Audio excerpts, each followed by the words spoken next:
My mother looked me dead in the eye and said flights are $1,000 each, so if you cannot afford it, then stay behind. She said it with such casual coldness that my breath caught in my throat. My own family was planning a luxury European vacation, and my mother was intentionally pricing me out so her golden child, my younger sister, could go instead. I nodded quietly, pretended to accept my fate, and stepped away to hide my tears. But 30 seconds later, my phone buzzed in my hand with a banking notification that made my blood run cold. For business class tickets had just been purchased on my primary credit card for over $12,000. My mother had stolen my credit card details, booked elite seats for herself, my stepfather, my sister, and her boyfriend, and then had the audacity to tell me to stay home because I was too poor to join them. I did not scream. I did not confront her, and I did not give her the satisfaction of seeing me cry. I opened my banking app, hit dispute all charges, reported the card stolen, and locked every single connected account. For as long as I can remember, I was the resident bank account and scapegoat for my family. My mother always favored my younger sister, Chloe. Chloe was the golden child who could do no wrong, while I was the hard worker who was expected to pay for everyone else quietly. I spent 5 years building my career, working 60 hours a week, saving every penny, and keeping my finances completely separate,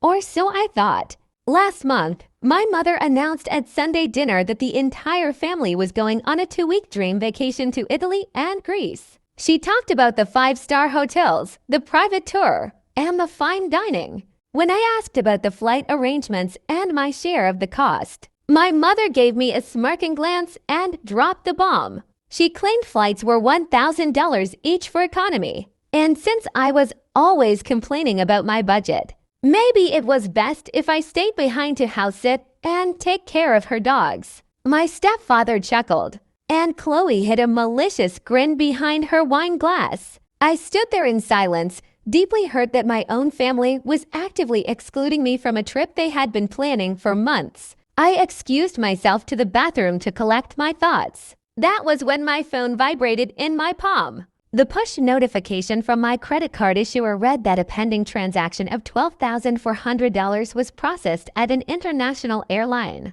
I opened the app in absolute shock. The invoice breakdown clearly showed for business class tickets booked under the names of my mother, stepfather, Chloe, and Chloe's deadbeat boyfriend.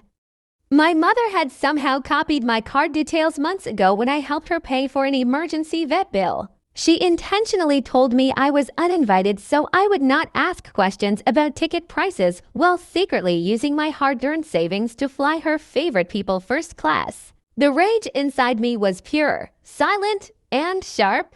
I did not march out to the dining room to cause a scene. Instead, I stood in the hallway, opened my banking app, and reported the charges as unauthorized fraud. I tapped dispute all, permanently canceled the card, and flagged my entire credit profile with fraud alerts. Since the airline required the physical card or verified purchase confirmation at check-in, canceling the charges instantly flagged their reservations as unpaid and fraudulent. Then I quietly grabbed my purse, walked right past them sitting at the dinner table, and drove straight home without saying a single word. The real chaos started early the next morning. My mother called me screaming hysterically, demanding to know why the airline had canceled all 4 of their business class seats and flagged her name for fraud. She claimed her entire vacation plan was ruined and demanded I fix it immediately.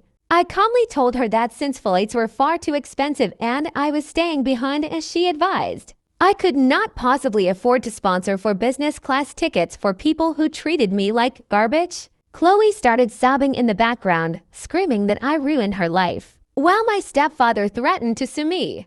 I told them to never contact me again, blocked all their numbers on my phone, and severed all ties with my toxic family for good. Standing up for yourself against family members who exploit you is never easy, but taking back control of your life and your hard-earned money is the ultimate form of self-respect. They expected me to remain silent and take the abuse, But watching their entire selfish scheme crumble under the weight of their own greed was the most satisfying moment of my life. Never let anyone, especially family, make you feel guilty for protecting your peace, your boundaries, and your future.